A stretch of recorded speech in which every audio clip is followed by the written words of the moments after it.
اللهم صل على سيدنا محمد يا رب صل وسلم دائما أبدا على حبيبي. کہ اللہ تعالیٰ نے جو بہت سی قوموں کو پلٹا ہے، تباہ کیا ہے، فعصوا رسول ربہم، ان کا جرم یہ تھا کہ اپنے رب کے بھیجے ہوئے پیغمبر کی نافرمانی کی. بہت تیز نہیں ہو گئی آواز؟ تھوڑی سی ہلکی کر دیں. انہوں نے اپنے پیغمبر کی، جو اللہ کے نمائندے تھے، ان کی نافرمانی کی. فَأَخَذَهُمْ أَخْذَةً رَّابِيَةً، اللہ نے ان کو پکڑا بہت بڑی پکڑ میں. قرآن میں دوسری جگہ آتا ہے ان اخذ ربک، کیا آیت ہے؟ وَكَذَلِكَ أَخْذُ رَبِّكَ إِذَا أَخَذَ الْقُرَىٰ، اسی طرح تیرے رب کی پکڑ ہے جب وہ بستیوں کو پکڑتا ہے.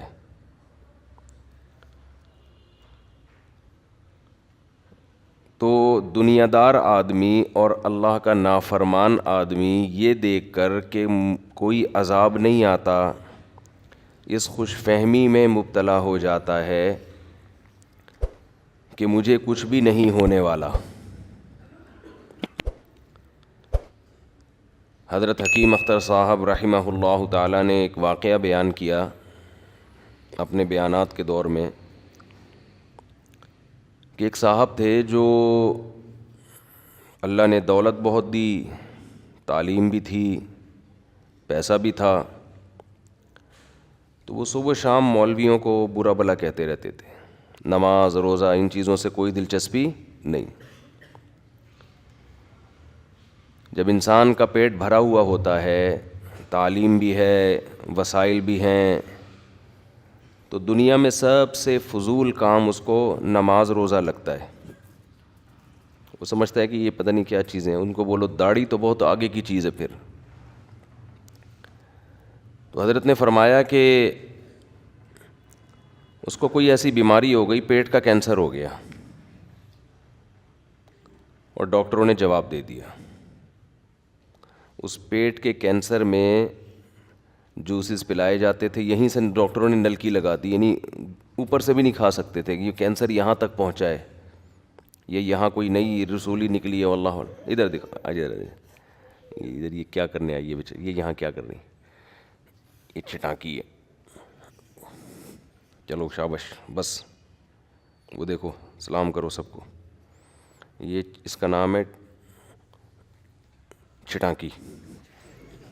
اس کو لے جاؤ، جاؤ بیٹا اس کو گھر لے جاؤ. یہ یہاں کہاں سے آ گئی؟ تو فَأَخَذَهُمْ أَخْذَةً رَّابِيَةً، وہ انہوں نے فرمایا کہ کوئی پیٹ کا کینسر ہو گیا اس کو. دیکھو بچے جب پیدا ہوتے ہیں نا،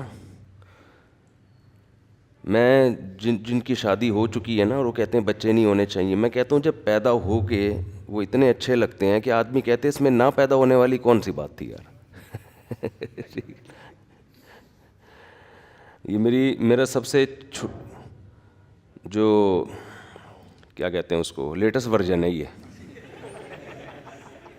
چٹانکی جو ہے نا، یہ ایک اور لفظ میرے ذہن میں آ رہا تھا بڑا دلچسپ قسم کا، یہ لیٹسٹ ورژن ہے. نہیں کھرچن نہیں، استغفر اللہ.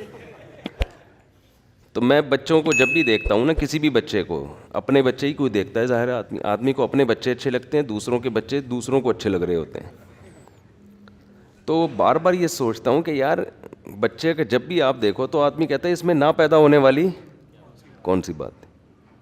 جو بھی بچہ آئے گا نا مارکیٹ میں وہ اچھا ہی لگتا ہے انسان کو.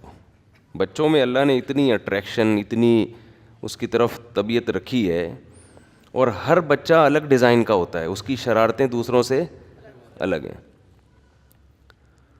تو میں نے آج اس کو دیکھا، اس بچی کو یہ چشمہ پہن کے نا بڑوں کی نقل اتاری ہوئی، اس نے چشمہ رکھا ہوا ہے اور مطالعہ کر رہی ہے بیٹھ کے.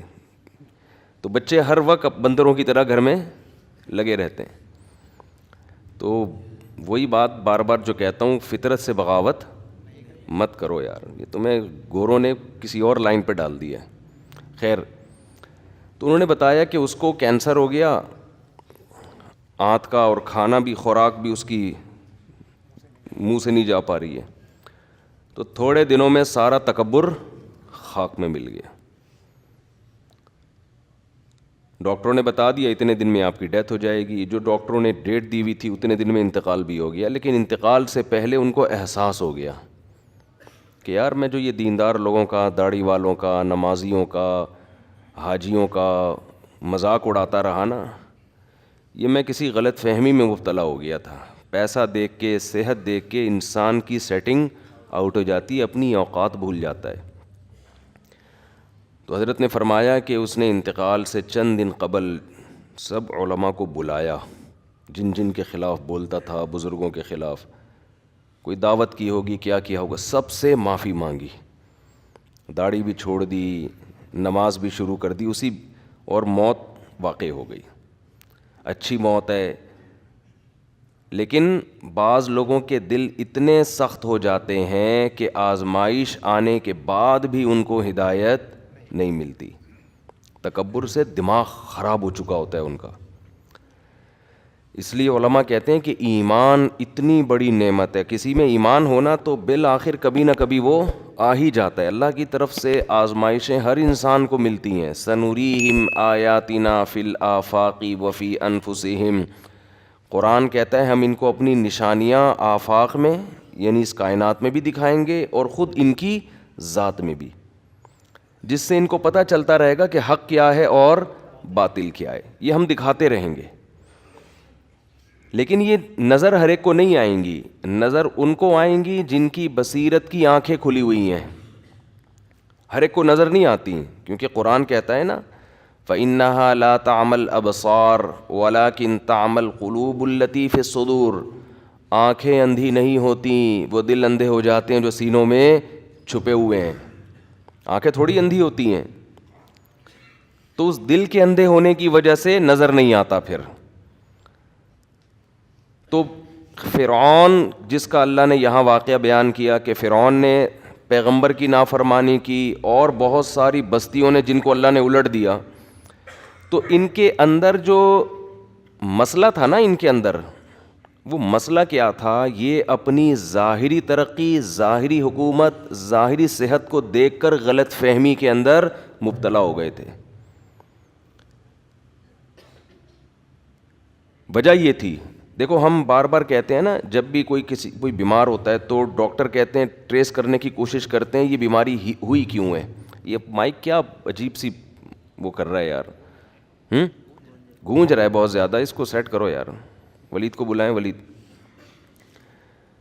ہم دوسروں کی مسجدوں میں جا کے نا لوگوں کو ترغیب دے رہے ہوتے ہیں کہ ہم بہت پیچھے ہیں, لیکن ہمارا اپنا بھی یہی حال ہے, دوسروں کی کیا ترغیب دیں گے.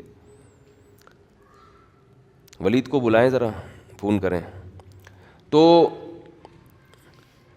فَعَصَوْا رَسُولَ رَبِّهِمْ فَأَخَذَهُمْ أَخْذَةً رَّابِيَةً. ان لوگوں میں مسئلہ یہ ہوا تھا کہ یہ اپنی صحت, اپنی ظاہری ترقی, دولت, ان چیزوں کو دیکھ کر خوش فہمی میں مبتلا ہو گئے تھے کہ یار سب فضول باتیں ہیں اور ہمیں ضرورت ہی نہیں ہے کسی کی. انسان کو تباہ ہونے میں 2 منٹ لگتے ہیں.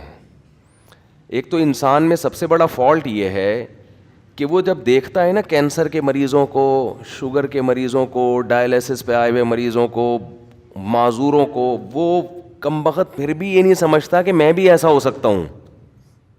وہ سمجھتا ہے کہ یہ تو ان کے ساتھ ہے, میرے ساتھ نہیں ہوگا. اللہ نے قرآن میں جگہ جگہ اس دنیا کو دھوکے باز کہا ہے. کوئی تو وجہ ہوگی نا جو اس کو کیا کہا جا رہا ہے, دھوکے باز. متاع الغرور, دھوکے کا سامان. یہ جتنا کچھ ہمیں ملا ہوا ہے یہاں پہ, ہر نعمت, صحت کی نعمت, عزت کی نعمت, شہرت کی نعمت اور دولت کی نعمت, قرآن ان تمام چیزوں کو کیا کہتا ہے, دھوکا. دھوکے کا کیا مطلب ہے کہ یہ جس طرح تمہیں نظر آ رہا ہے نا حقیقت میں ایسا ہے نہیں. نظر یہ آ رہا ہے کہ یہ سب اسی طرح چلتا رہے گا. اللہ کہتے ہیں حقیقت میں ایسا نہیں ہے. اس خوش فہمی میں نہ رہنا, یہ نہیں چلے گا ایسا, یہ ختم ہونے والا ہے.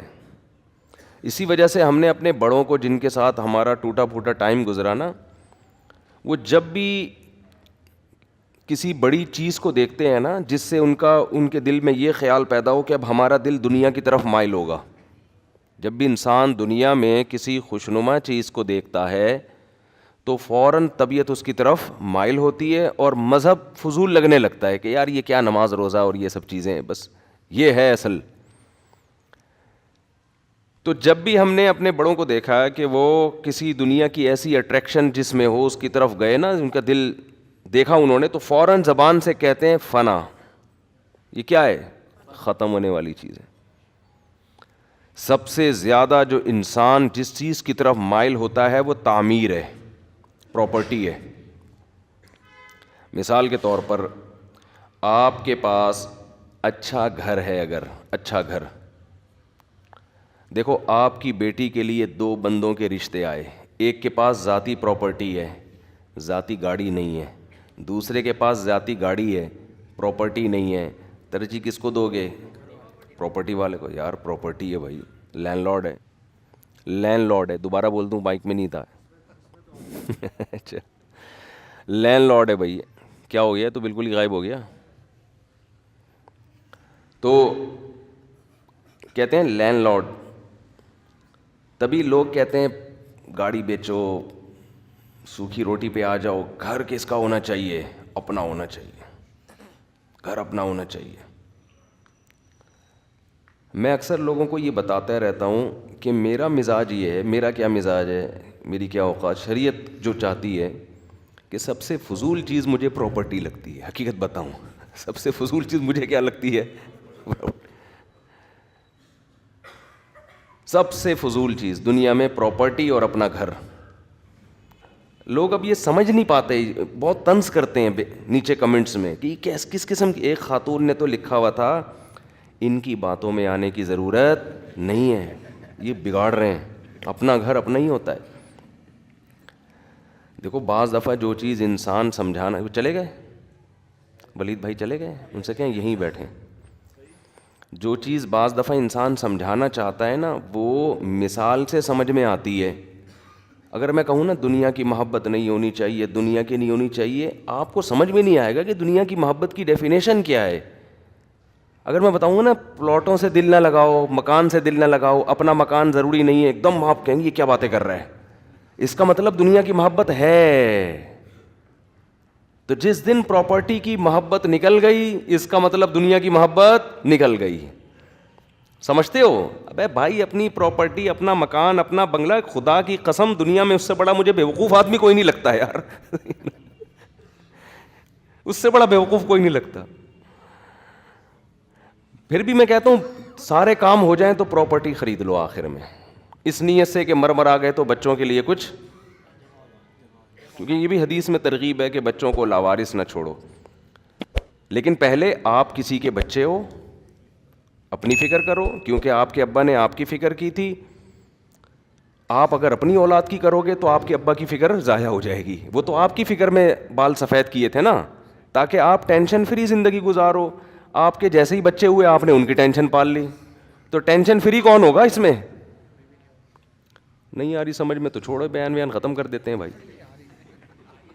بھائی آپ لوگ کہتے ہیں ہم اپنے لیے نہیں, بھائی بچوں کے لیے اپنا مکان چھوڑ کے جانا. ہائے بیچاروں کا کیا ہوگا, ٹینشن لے رہے ہیں یار, ان میں چلا گیا تو بچوں کا کیا ہوگا, ہائے بچوں کا کیا ہوگا. اچھا چلو ٹھیک ہے, تمہارے ابا نے پھر پراپرٹی کیوں بنائی تھی؟ کہہ رہے ہیں وہ انہوں نے میرا سوچ کے بنائی تھی, اس کا کیا ہوگا. تو اس کا تو کچھ بھی نہیں ہوا, اس لیے کہ جو ٹینشن ابا نے خود اٹھائی تھی وہ ابا کی ٹینشن آپ نے خود اٹھا لیے. آپ اپنے بچوں کے لیے, اور بچہ وہ بھی ٹینشن فری نہیں ہوگا. جیسے ہی آپ مرو گے اس کے آپ کے بچوں کے بچے ہوں گے تو وہ اس کی ٹینشن, تو ٹینشن فری تو کوئی ہوا ہی نہیں نا. کیا خیال ہے بھائی؟ تو اس لیے بچوں کا سوچو, سب سے پہلے اپنے والد کے بچوں کا سوچو, یعنی آپ. میں ایک دن بیٹھا ہوا تھا, میں پھر دوستوں سے ساتھیوں سے مزاح بھی کرتا ہوں نا, انہوں نے کہا کیوں مفتی صاحب آپ ٹینشن میں؟ میں نے کہا یار میں اپنے والد صاحب کے بچے کے لیے بہت پریشان ہوں. کیا مطلب؟ میں نے کہا لوگ اپنی اولاد کے لیے پریشان ہوتے ہیں نا, ہائے بیچاروں کا کیا ہوگا, ہائے بیچاروں کا کیا ہوگا. تو میں نے کہا میں اپنے والد صاحب کے بیٹے کے لیے پریشان ہوں. یہ زیادہ خوشی کی پریشانی اس لیے کہ یہ پریشانی ہمارے والد اٹھاتے تھے نا, تو جو پریشانی ہمارے باپ نے اٹھائی وہ پریشانی ہم اٹھائیں تو یہ باپ سے وفا کا تقاضا ہے یا نہیں ہے؟ تو میں نے کہا یار میرے والد صاحب بہت پریشان تھے میرے بیٹے کا ہوگا کیا. تو میں نے کہا اس لیے میں کس کے لیے پریشان ہوں؟ اپنے لیے. تو یہ میں اپنے لیے نہیں ہوں بلکہ اپنے ابا کے بیٹے کے لیے پریشان ہوں. وہ کہنے کس قسم کی باتیں کر رہا ہے یار تو. ہم نے کہا بھائی ہم تو اسی قسم کی باتیں کرتے ہیں. پہلے اپنے ابا کے بچوں کے لیے تو آپ کے ابا کے بچے پریشان ہیں, ان کو پراپرٹی نہیں چاہیے. میرے والد صاحب کا جو بیٹا تھا نا, جو آپ کے سامنے بیٹھا ہوا ہے, اس کی بنیادی ضرورت تھی سب سے پہلے تو خوراک. میرے والد صاحب کا جو بیٹا تھا, طارق مسعود اس کا نام تھا, اس کی بڑی ضرورت کیا تھی؟ خوراک. تو مجھے سب سے پہلے کیا کرنا ہے؟ خوراک اچھی کرنی ہے. سمجھتے ہو؟ کیونکہ خوراک آپ کی باڈی کی کنسٹرکشن کا ذریعہ بنتی ہے. بتاؤ جس جگہ آپ رہتے ہو اس کی کنسٹرکشن زیادہ ضروری ہے یا جو رہنے والا ہے پہلے وہ اپنے آپ کو بلڈ کرے؟ بولتے کیوں نہیں؟ دیکھو مجھے ایک بات بتاؤ, ایک آدمی نے مکان میں سریا ڈال کے مضبوط پلر کھڑے کر دیے, ہڈیوں میں کیلشیم ختم, اس کا اپنا سریا ہڈیوں کا ختم. دوسرا وہ ہے جس نے اپنی ہڈیوں میں کیلشیم ڈال کے مضبوط سریا بنا دیا لیکن رہنے کے لیے جھونپڑا ہے. دنیا تو اس بے وقوف کو خوش قسمت کہے گی جس کی ہڈیاں بھربھری ہو گئی ہیں, مر رہا ہے, رہتا 1000 گز کے بنگلے میں ہے, لیکن خدا کی قسم جس میں اتنی سی سینس ہوگی نا, وہ کہے گا جھونپڑے میں رہنے والا وہ شخص زیادہ خوش قسمت ہے جس کی ہڈیوں میں سریا ڈلا ہوا ہے. وہ والا سریا نہیں جو ایکسیڈنٹ کے بعد ڈلتا ہے, مطلب یہ کہ ہضیہ مضبوط ہے, صحت اچھی ہے, اس کی خوراک اچھی ہے. لیکن پاگل ہو گئے ہیں دنیا کے پیچھے. دوسری بات خوراک کے بعد, یہ تو میں ابھی, یہ میرا ٹاپک نہیں ہے, یہ تو میں کئی دفعہ اس ٹاپک پر بات کر چکا ہوں. اس میں کلپ بھی بڑا وائرل ہوا تھا, بہت سے لوگوں کو اللہ نے ہدایت کی توفیق عطا فرمائی الحمدللہ وہ کلپ سن کے. دوسری چیز بھائی اچھی سواری ہونی چاہیے کیونکہ یہ چیزیں استعمال میں آ رہی ہیں. رسول اللہ صلی اللہ علیہ وسلم نے فرمایا یقول العبد مالی مالی, انسان کہتا ہے میرا مال میرا مال میرا پیسہ. فرمایا تیرا مال صرف وہ ہے جو کھا کے ختم, پہن کے پرانا, استعمال میں آ گیا, وہ تو ہو گیا, باقی تمہارا کہاں ہے؟ وہ تو وارثوں کا ہے, بچوں کا ہے, اور بچوں کا بھی نہیں ہے, وہ بچوں کے بچوں کا ہے. وہ پھر کہیں گے یار ہمارے بچوں کا ہے, پھر وہ اگلا کہے گا نہیں ہمارے بچوں کا ہے.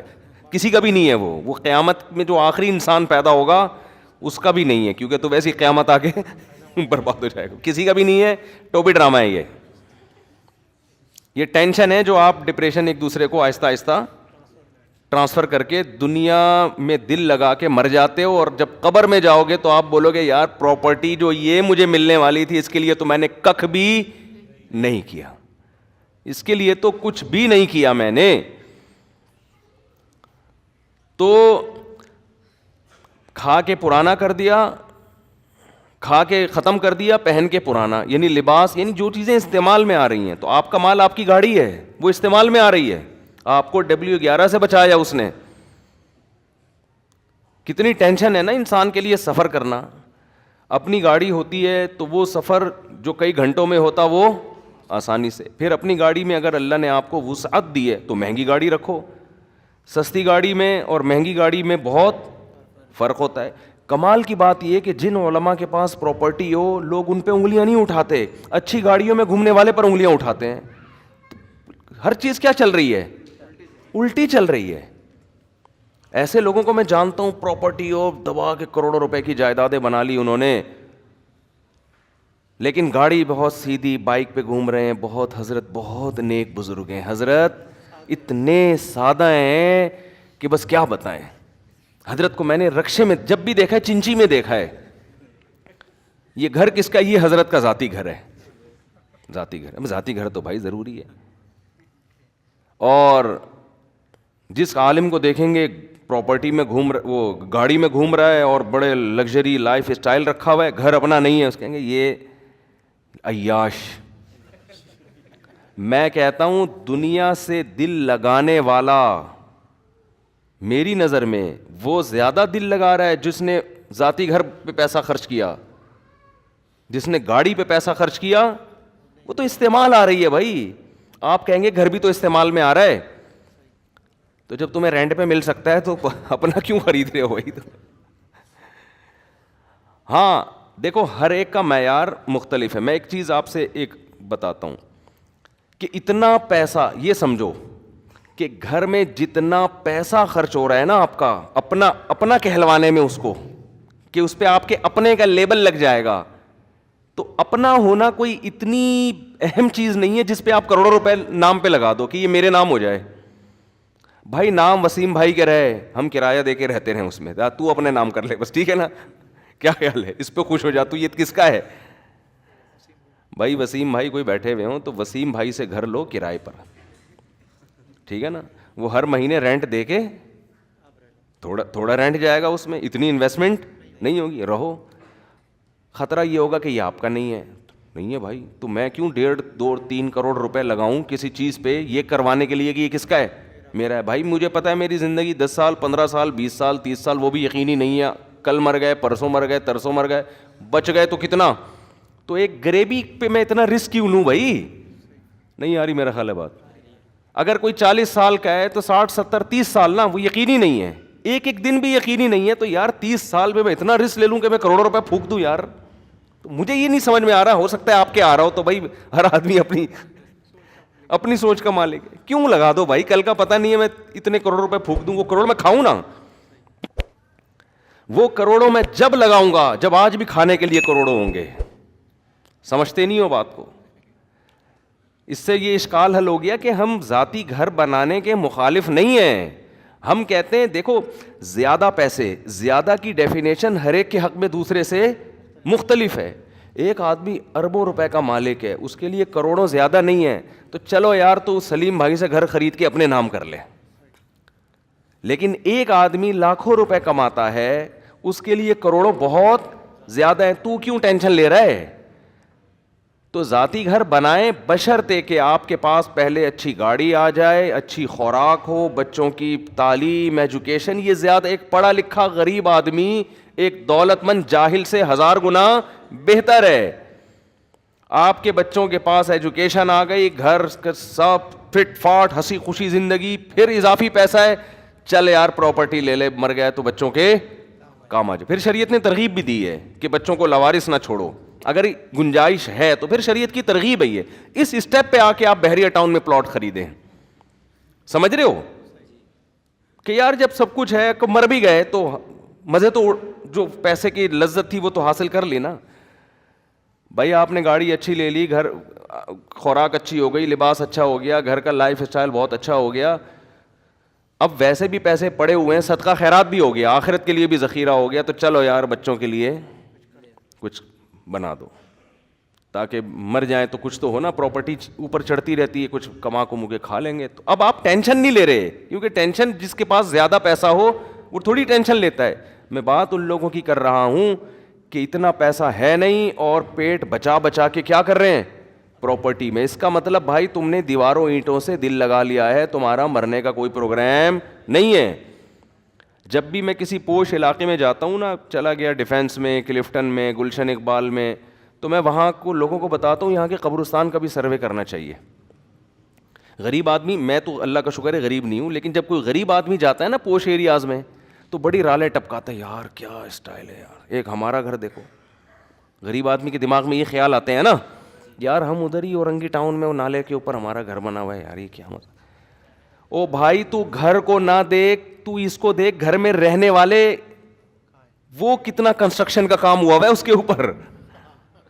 ہو سکتا ہے تو رکشا چلا کے اس سے زیادہ مضبوط ہو، اور جو اس 1000 گز کے بنگلے میں رہ رہا ہے اس کی ہڈیوں میں کیلشیم کا ٹیسٹ کرواؤ، کمی آئے گی. تو زیادہ خوش قسمت ہے نالے کے اوپر رہ کر بھی، ٹھیک ہے نا. تیری عمر ابھی لمبی ہے، وہ ابھی تھوڑے دنوں میں انا للہ ہو جائے گا. اور اگر چل وہ تجھ سے زیادہ صحت مند ہے تو کتنا مقابلہ کرے گا. جتنی موٹی دیواریں اور جتنے بڑے بڑے گھر ہیں اتنی بڑی زندگی نہیں ہے، ختم، تھوڑے دن کی کہانی ہے. تھوڑے دن کے لیے یار اتنی ٹینشن لینا یہ کوئی فضول قسم کی بات ہے. مسافر خانہ ختم, مرے گا تھوڑے دن میں مر جائے. مفتی طارق مسعود صاحب کے بیانات سننے کے لیے youtube.com/مفتی طارق مسعود کو سبسکرائب کریں, اور اگر آپ لائیو ویڈیو کو کبھی بھی مس نہیں کرنا چاہتے ہیں تو سبسکرائب کرنے کے بعد بیل آئیکن پہ کلک کرنا مت بھولیں. جزاک اللہ.